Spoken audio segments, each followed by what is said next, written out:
ಎಲ್ರಿಗೂ ನಮಸ್ಕಾರ.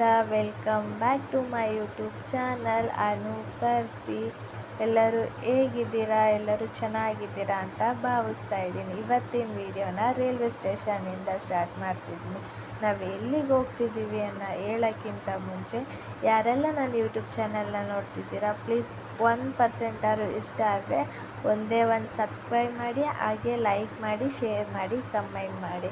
Friends, 15 hour journey ಮಾಡ್ತಾ ಇವತ್ತು ನಮ್ಮ ಊರಿಗೆ ಹೋಗ್ತಿದ್ದೀವಿ, ಅಂದರೆ ತೂತುಕುಡಿಗೆ ಹೋಗ್ತಿದ್ದೀವಿ. ಸೊ ಏನಕ್ಕೆ ಏನು ಅಂತ ಮುಂದೆ ತಿಳಿಸ್ತಾ ಹೋಗ್ತಿರ್ತೀನಿ.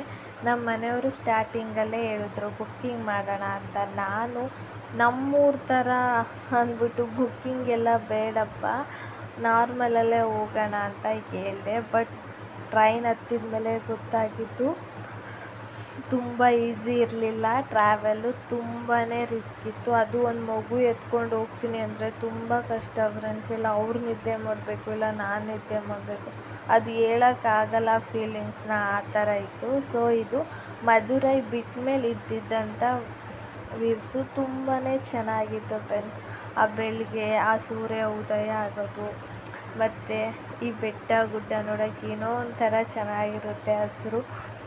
ಮತ್ತು ಇಲ್ಲಿ ಏನಪ್ಪ ಅಂತ ಅಂದರೆ ಸೂರ್ಯ ನಮ್ಮೂರಲ್ಲಿ ಅಟ್ಲೀಸ್ಟ್ ಚಳಿಗಾಲ, ಮಳೆಗಾಲ, ಬೇಸಿಗೆಗಾಲ ಅಂತನಾದ್ರು ನೋಡ್ತೀವಿ.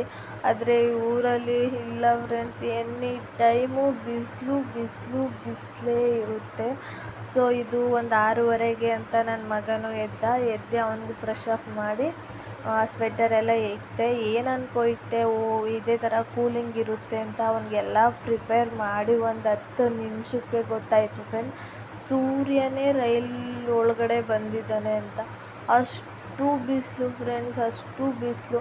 ಇಲ್ಲಿ ಚಳಿ ಕೂಲಿಂಗು ಅಂದರೆ ಮಳೆ ಬಂದಾಗ ಸ್ವಲ್ಪ ಕೂಲಿಂಗ್ ಆಗುತ್ತಲ್ಲ ಫ್ರೆಂಡ್ಸ್, ಅದೇ ಕೂಲಿಂಗು. ಅದು ಬಿಟ್ಟರೆ ಕೂಲಿಂಗ್ ಅನ್ನೋದೇ ಇರಲ್ಲ ಫ್ರೆಂಡ್ಸ್, ಆ ಥರ ಇರುತ್ತೆ. ಹಾಗೆ ರೈಲ್ ಇಲ್ಲಿ ಬಂದ್ವಿ. ಇದು ಹೊಸ ಬಸ್ ಸ್ಟ್ಯಾಂಡು, ನಮಗೆ ಗೊತ್ತಿರಲಿಲ್ಲ.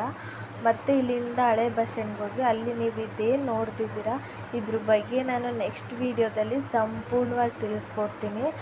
ಹೇಳಬೇಕಿತ್ತು ನಾವು ಏಂತಕ್ಕೆ ಬಂದಿದ್ದೀವಿ ಅಂದರೆ, ನಮ್ಮ ಊರಲ್ಲಿ ಮೈಸೂರಲ್ಲಿ ಹೇಗೆ ದಸರಾ ನಡೀತದೋ 9 ದಿನ, ಅದೇ ಥರ ತೂತುಕುಡಿಲಿ 48 ದಿನ ದಸರಾ ನಡೀತಿದೆ ಫ್ರೆಂಡ್ಸ್. ಅದಕ್ಕೆ ನಮ್ಮ ಮನೆಯವರು 48 ದಿನ ಮಾಲೆ ಹಾಕಿದ್ದಾರೆ ಮುತ್ತಾರಮ್ಮನ ದೇವಸ್ಥಾನಕ್ಕೆ. ಸೊ ಅದಕ್ಕೋಸ್ಕರ ಬಂದ್ವಿ. ಹಾಗೆ ಇದು ನಮ್ಮ ತೂತುಕುಡಿಲಿರೋ ಅಂಥ ಉಪ್ಪು ತಯಾರಿಕೆ ಅಂತೆ. ಇದು ನನಗೆ ಗೊತ್ತಿರಲಿಲ್ಲ, ನಮ್ಮ ಮನೆಯವ್ರು ತೋರಿಸ್ಕೊಟ್ಟಿದ್ದು. ತುಂಬ ಚೆನ್ನಾಗಿತ್ತು. ವೈಟ್ ಉಪ್ಪು ಮತ್ತು ಬ್ರೌನ್ ಉಪ್ಪು ಎರಡು ಒಂದೇ ಕಡೆ ತಯಾರಾಗುತ್ತೆ. ಇಲ್ಲಿ ನೋಡಿ, ವೈಟ್ ನೀರುಗಳು ಏನು ಕಾಣ್ತಿದೆ ಇದೆಲ್ಲ ಮಾಮೂಲಿ ವೈಟ್ ಉಪ್ಪು ಇರುತ್ತೆ, ನಿಮ್ಗೆ ಗೊತ್ತಾಗುತ್ತೆ ನೋಡಿ, ಇದೆಲ್ಲ ವೈಟ್ ಉಪ್ಪು. ಸೊ ಹಾಗೆ ಬಂದರೆ ಇಲ್ಲಿ ಕಾಣುತ್ತೆ ನೋಡಿ ಫ್ರೆಂಡ್ಸ್, ಈ ನೀರು ಥರ ಕಾಣ್ತಿದೆಯಲ್ಲ, ಇದು ಬ್ರೌನ್ ಉಪ್ಪಾಗಿರುತ್ತೆ. ತುಂಬಾ ಇದಾಗಿರುತ್ತೆ. ಓಕೆ, ನೆಕ್ಸ್ಟ್ ವಿಡಿಯೋದಲ್ಲಿ ಸಿಗೋಣ.